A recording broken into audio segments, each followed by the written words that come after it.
white, Asian, and Hispanic group, their ratchets are rejected. Our ratchets are accepted. I believe we need to change that. The other groups, their best bet, any kind of ratchet behavior, any kind of dysfunctional, destructive behavior, their best bet is to correct themselves, because there are true consequences if they don't from their group. We don't have that. The other groups, they got to correct themselves to stay in the group.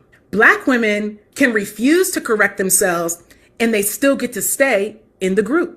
This is basic social pressure. There's social pressure in other groups to be different and to be better. It comes from first within the family, literally in the house, and then from the local and society. There is social pressure to correct themselves. Black people don't have social pressure to correct. There's not enough pressure to stay aligned in the right direction.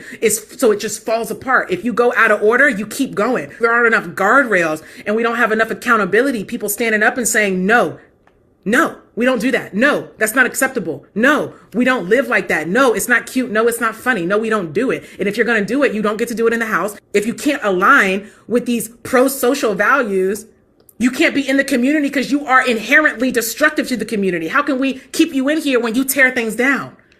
I'm not for inclusivity of everything. Respect is a different thing, but I don't include everything. I got to exclude in my life. I got to exclude certain behaviors. I got to exclude certain mindsets. I got to exclude certain values. I got to exclude certain thought patterns, feeling patterns, because the way that you do is destructive.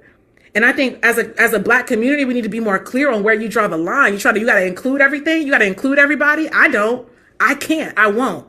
We have been way too inclusive in the Black community, so flexible, so damn free that it's falling apart. And now we have chaos. Welcome back to the channel. You see the information on the screen, so you already know I'm about marriage. So let's get into it. So, I 100% agree with this lady. In fact, there's been a lot of people, period, in the Black community that have been talking about this. And I think that, again, this is always going to be a divide within the Black community. Let's be real for a second. Let's take it all the way back. And when we talk about Black community here, we're talking about people that have been here. They were brought over on the boat 200, 300, 400 years ago. All right. And when you start to talk about those people, there was always, again, that divide between the house Negro and the field Negro. There was the divide between the Negroes that had a little bit of master's blood in them and the Negroes that didn't. All right. Even once slavery was over, there were people that were educated and they tried to kind of move into certain areas. And then there were ones who weren't. Recently, I even did a video where I was recapping a lot of Black people that had just moved out to, I think it was Los Angeles. A month. By 1970, there'll probably be 1 million Negroes in this city. And I know that people are concerned about this. They may not talk about it very often, but I certainly heard them shudder in church when he said there'd be 1 million Negroes in Los Angeles. We shudder because we're saying, in essence, the majority of these people are not like we are. And we felt that maybe some of us felt we left this out because we were getting away from this problem. And this was actually in the early days, way, way, way back in the day.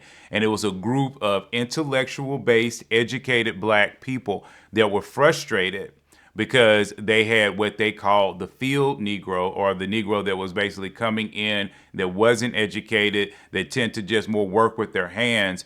And that was flooding into California around that time. And they felt like, okay, there's just too many of them coming in. Okay. And we do not want, and this was Black people talking. They were like, we do not want this. And see, one of the problems with the Black community, and this is, like I say, really the inherent problem. We all look alike, but we don't all act alike. And there's a culture that actually works better. And then there's a culture that leads to a lot of drama. But because the majority of the Black people in this country are actually in this more dramatic group, that group tends to literally generate more money, more income. Like even now, the people that are going to watch this video, they're going to make two decisions based off what I'm saying. Some of them, and I think most of the people that follow me, they'll probably agree with me. They'll probably agree with this video. They'll get excited, say, yes, that's exactly what I'm talking about, right? But then you're going to have some people that are going to find this video and they're going to be 100% offended. They're going to say that, a lot of black people, y'all all up in y'all stuff. Y'all think y'all better than us, all this other kind of stuff, right? And see, like for me, I don't think I'm better than any other person. I think we all have the ability to be awesome. I think we all have the ability to be the best that we can be, to do really great things. But the difference between the person that does great things and the person that doesn't do great things is decisions, the decisions that you make. Even on this channel, I talk a lot about, dating, getting married, and staying married. And even though I do kind of allude to that I'm a little bit more of a marriage coach than a dating coach, I generally say I am a getting you married coach, not necessarily a dating well coach. And I also pretty much say that I am not a super duper keep you married coach either. I have a few tips over in that world, but I'm always saying like, yo, read some books, go to conferences, hang out, in groups at your church that are focused on marriage. Those are the things that I encourage because I recognize that's an area that I don't have all the perfect answers for. And it's the same thing of dating well. Some people date like champs. They have fun. They go on these great dates. They have all, they're able to, even men, they're able to navigate the space, find the prettiest women that are fun and cool and all this other kind of stuff. And those people date well. All right. And even in that area, I'm like, well, shoot, let me find me some people that teach me how to date well. Right. Because I'm not saying I'm awesome in that area. But because, like she was saying, I can take the accountability. I can say upon myself, I'm not perfect in everything. I am good at these few things. I have a little bit of knowledge over here and maybe a little bit over here, but I don't have the ultimate knowledge in everything. And that accountability mixed with a little bit of humbleness that I admit that God did more to give me that than anybody else, that allows me to say, you know what? I need to learn something. Let me go over here and learn from this group of people. Or let me go over here and learn from this other group of people. But see, the problem is a lot of the suburban the black people right now that are, a little bit more educated, that tend to come from two-parent households and different things like that. We have knowledge. We have knowledge. And a lot of us are trying to give it to those that don't have the knowledge. We're really trying to say, okay, we know you guys came from single parents. We know you guys might have had a lot of these struggles. We know you guys did this. We know you guys did that. We've listened to your stories. Now listen to us and how we can teach you how to fix it. And see, the problem is there's the rejection of that information. At that point, a person that is basically from a single parent household that only went to high school and probably barely made it through high school, that's working a dead-end job, that really doesn't know what they really want to do with their life, that's already had a child, and then they're 25, and then they're sitting there listening to me, and then they're like, man, forget you, man. You don't know what you're talking about. And yet I live a little bit better life. And I'm trying to get you to come up to this level because I know the potential is in you.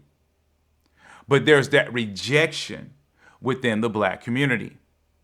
Because I think people think, that everybody believes that they're better than you. But again, there's certain things that certain people are just better at in that arena. I'm not going to get on a basketball court with LeBron James and think that I'm probably going to score a point. I'm going to be honest with you. If I was probably on a basketball court, especially because I haven't been on a basketball court in probably well over 7 years, to be honest with you, especially with the pandemic. Because I think about now, dang, the pandemic was like 5 years ago. So when I think about it from that perspective, he's going to whoop my butt. I mean, it's not even, like I said, every shot I take, he's going to block. He's going to dunk on me. And he's going to be shooting three-pointers out the wazoo. So if we play to 21, it's going to be 21-0. And honestly, if it happened, I would laugh about it because it's just that funny. He is at such a high level that it's no sense in me worrying about it. And I'm going to be honest with you. I bet you from seeing a little bit about him behind the scenes, he probably might teach me something. He might be like, yo, Jay, you just look, dude, you are just doing this totally wrong. Okay, at least try to get this shot right. Let me take 5 minutes with you, and I'm going to try to teach you how to get this shot right. Now, if I look at this millionaire basketball player and he's trying to give me any bit of advice, somebody that could whoop me 21-0 probably in the space of 5 minutes, and then I reject that information, whose fault is that? Isn't that my fault? I've had the grand opportunity to learn. Now, I know that everybody is young once, and we all make mistakes. Years ago, I told, for those that have been tracking with me for a while, they know my background is media, especially films and movies, And I actually worked for Robert Townsend. And many of you might not know who Robert Townsend is, especially some of the younger people, the 18 to 25 set. You might not know who he is. But at one time, him and Spike Lee were the top two black filmmakers. When you were talking about black film, it was either going to be, first it was Spike Lee, and then it was Robert Townsend, all right?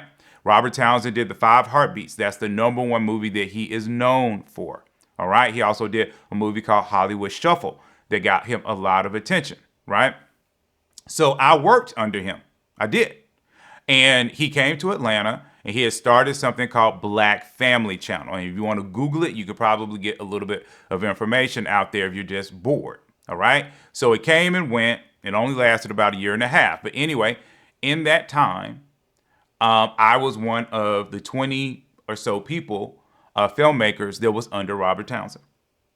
And Robert Townsend one day was critiquing one of my projects.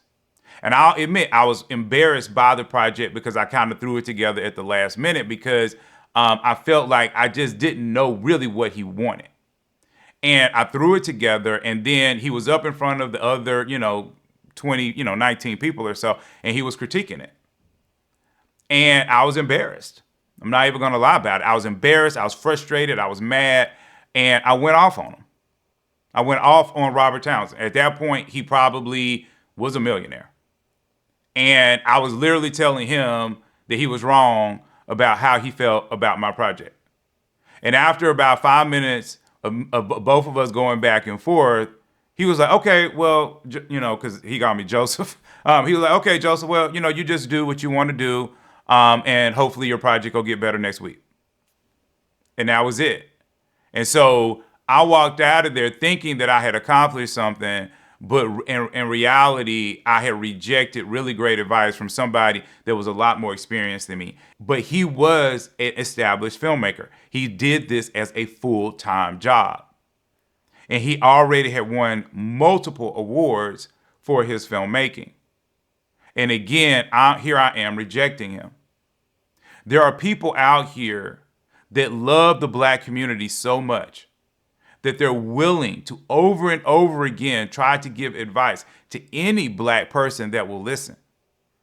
Okay, trying to do their best to try to pull up, like I said, I went to Tuskegee and Booker T. Washington. Okay, he wasn't, people say he was the founder of Tuskegee, but again, people don't know their history. He was actually the first president of Tuskegee. But again, they've tried to change that. Okay, but again, those of us from Tuskegee know what I'm talking about. But anyway, Booker T. Washington was always talking about, cast your buckets down. Cast your buckets down. And he was trying to get white people to do that, to cast your buckets down, saying that the person right next to you is the very person that can help you. And in this particular situation, that's exactly what I'm talking about. Okay, there are people right next to you that want to bless you, that want to help you, but black people keep rejecting it. And because this Ratchet group that, she was talking about is the majority, that's the majority. Well over 65% of black people, that's the majority. But they don't want to self-correct.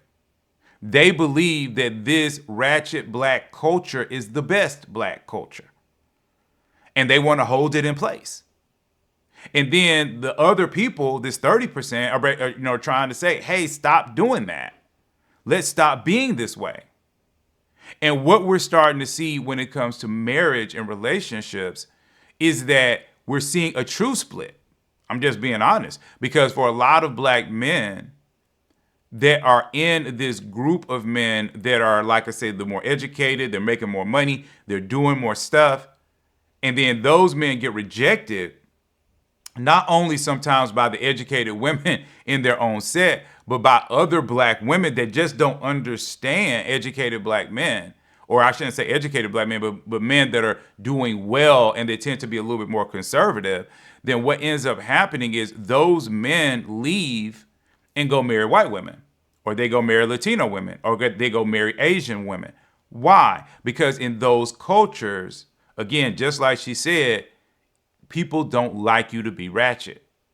People don't like you to act all crazy. They want you to be more conservative. There's more of a conservative push. Okay? And as that happens, and I've been talking about this on this channel, honestly, for over a year and a half, almost 2 years probably.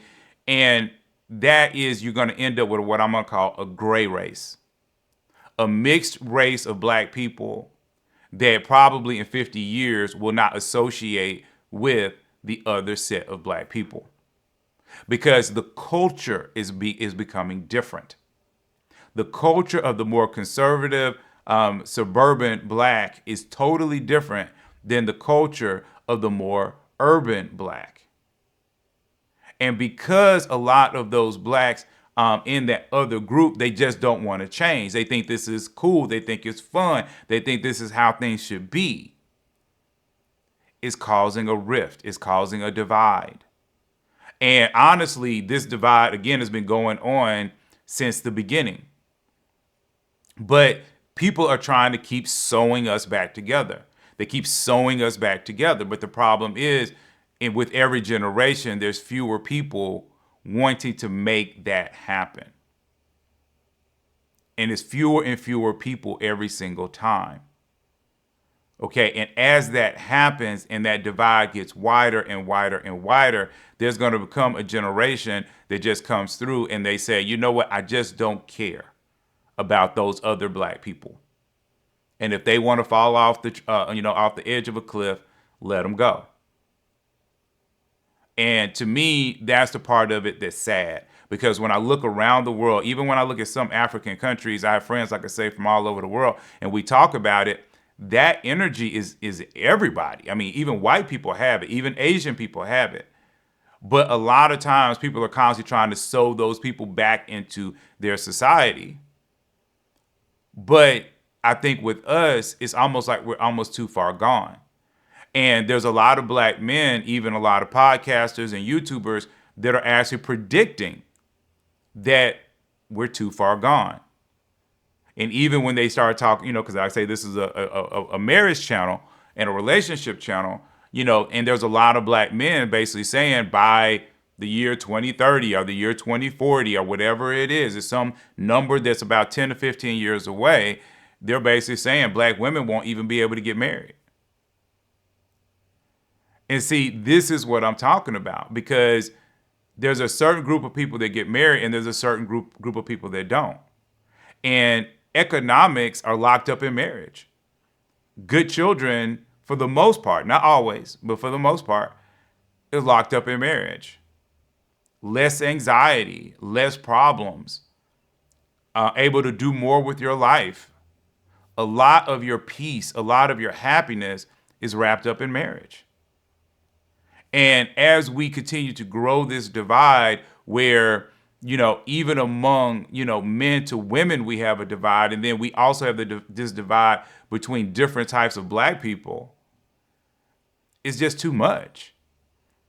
And I love black people. I do. Like I said, I went to a HBCU. I'm always encouraging black people to go to HBCUs. And to be honest with you, it's kind of funny to me because 10 years ago, I was telling black people to go to HBCUs and they were telling me, why should they? And I'm going to be honest with you, at this point in time, with all the DEI pullbacks and all that kind of stuff, most of y'all be lucky to get into a HBCU because they'll probably be full. Because your doggone sure ain't going to be able to go to a PWI in about 10 years. And I'm going to laugh at a lot of people because they were always thinking that somebody else got their back. And I'm not against any race of people, but I've learned that money is money. And at the end of the day, everybody just thinks about money and test scores and stuff like that. But anyway, that's a whole nother story.